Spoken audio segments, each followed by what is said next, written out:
چرا بعد از بیداری معنوی مغز ما در قالب‌های قدیمی و منفی عمل میکنه؟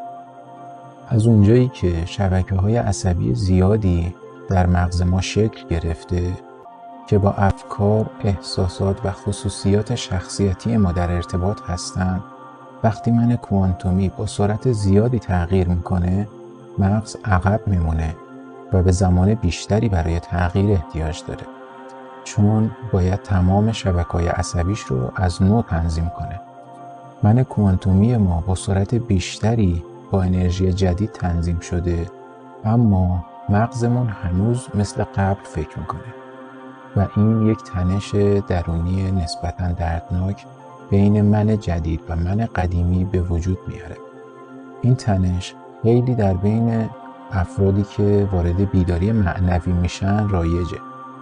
اونا ممکنه پاکسازی‌های عمیقی انجام بدن، انرژیشون رو بالا ببرن و با سرعت خودشون رو شفا بدن، اما متوجه میشن که ذهنشون مثل قبل داره فکر میکنه و افکار منفی و انرژی خوار تولید میکنه و این اتلاف انرژی اضطراب و بیقراری زیادی رو در افراد به وجود میاره.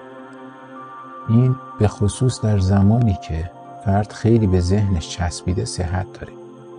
هرچی بیشتر به افکارمون بچسبیم، تنش بیشتری رو بین من کوانتومی جدید و قدیم احساس میکنیم.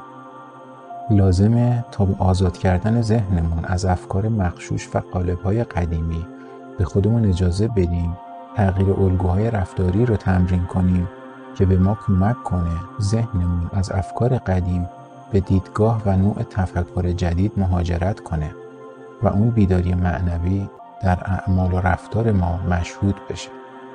ازتون سپاسگزارم که با بنده همراه بودید. در پناه خدا و در مسیر نور باشید.